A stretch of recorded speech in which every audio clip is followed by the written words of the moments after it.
Muy buenos días. Bueno, te voy a presentar ahora, vamos a trabajar acerca de un taller en oratoria y neurociencia.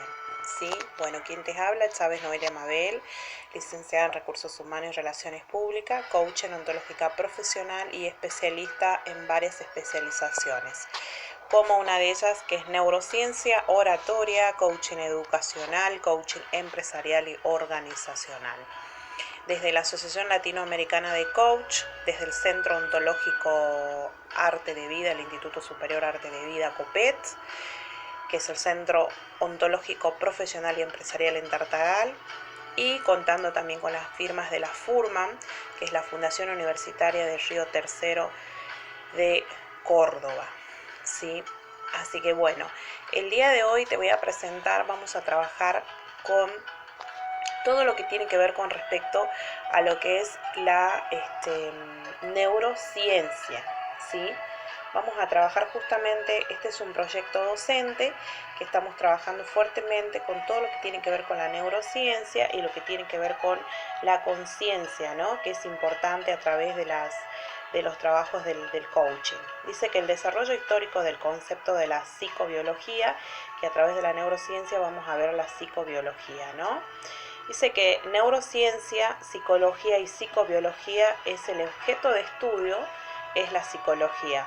A través de la neurociencia, su objeto de estudio es la psicología, ¿sí? Dice que la psicología, si bien para poder trabajarla y poder, dice que tiene que ver con la conducta y tiene que ver con los procesos cognitivos, ¿sí? Tiene que ver con los procesos cognitivos.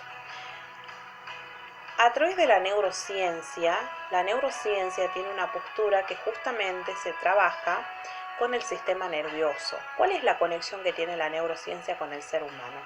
A través del sistema nervioso.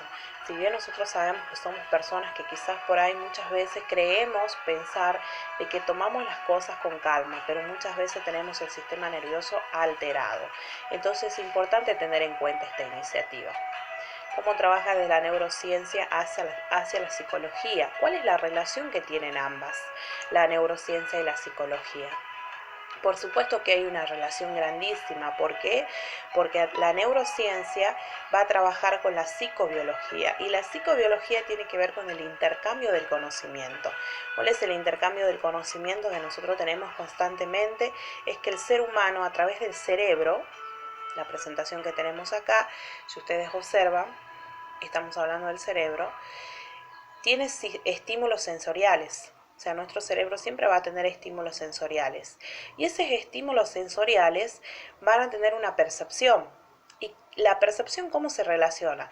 Se relaciona con la atención, se relaciona con la emoción y la motivación. Qué importante que son estos tres factores a través de la percepción. Si nos ponemos en un momento atentos y de fondo, escuchando la música de fondo, nuestro cerebro lo conectamos en un momento de relax total. Entonces, a través de ese relax, a través de esa música, a través de esa interpretación, nuestro cerebro presta atención. Surge una emoción, quizás la emoción puede surgir ganas de llorar, ganas de reír, ganas de gritar, ganas de entristecerte, de sentirte triste, o también esa música me va a motivar a relajarme, no motivar quizás, sino a salir de un estado, de un estado hacia otro estado, ¿no? Y esto tiene que ver con el aprendizaje y la memoria. Qué importante que es el aprendizaje y la memoria, porque la neurociencia tiene una conexión con el cerebro y hay una percepción a través de estos estímulos, esos estímulos que en este momento en tu cerebro puedes ponerlo en acción inmediatamente. Tenemos la R5, que R5 tiene que ver con la conducta. Qué importante que es la conducta. Es muy importante la conducta con la que nos estamos conectando todo el tiempo. Luego tenemos los estímulos sensoriales, que tienen una conexión con la atención, la emoción y la motivación. Luego vamos a tener la reorganización de mapas. Nosotros vamos a tener mapas conceptuales. ¿Cuáles son esos mapas conceptuales? Que nosotros a través de nuestra manera de ser, a través de nuestro pensamiento, vamos a tener mapas conceptuales, o sea, vamos a tener una conexión.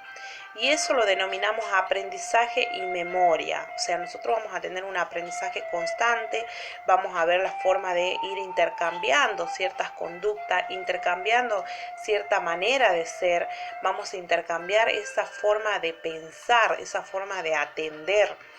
A través de nuestra atención, nuestro cerebro se va a conectar con una emocionalidad y por ende esa emocionalidad va a pasar luego a R1.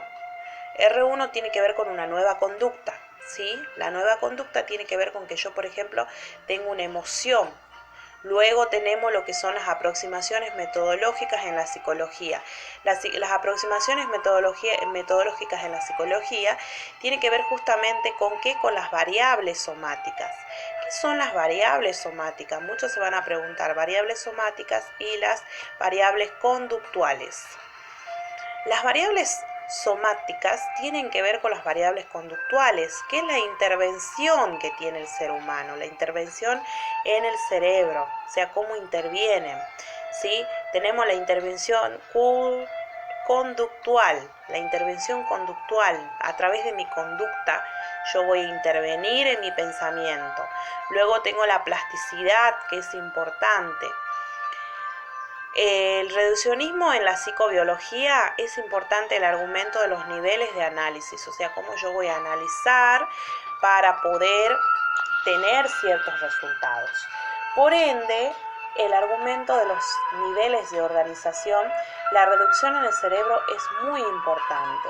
El argumento de los niveles de análisis, 1, diferentes disciplinas, estudia la conducta y el proceso mental. La conducta del proceso mental es muy importante.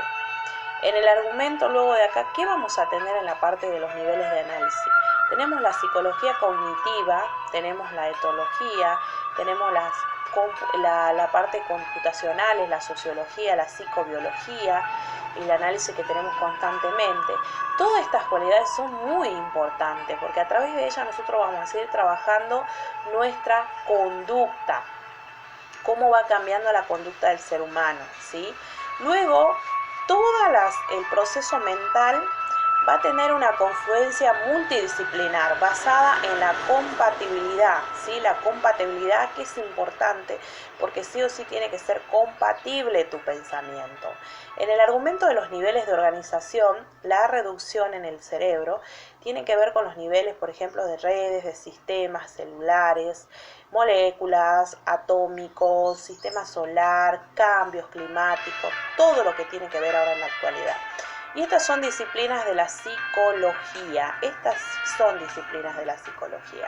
que es importante y que interviene.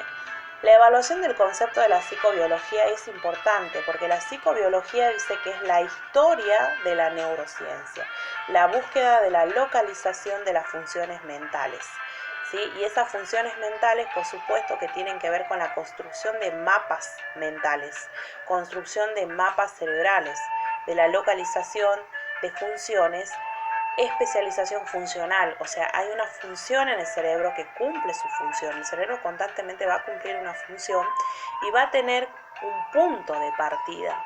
A través de esos mapas conceptuales o esos mapas cerebrales, nosotros vamos a reaccionar ante diferentes situaciones.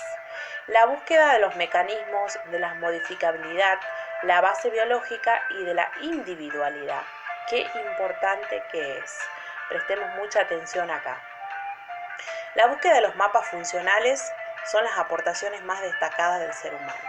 Por ejemplo, la revolución de la psicología experimental. Yo voy a tener experiencias, voy a ir adquiriendo ciertas conductas cambiantes a través de mi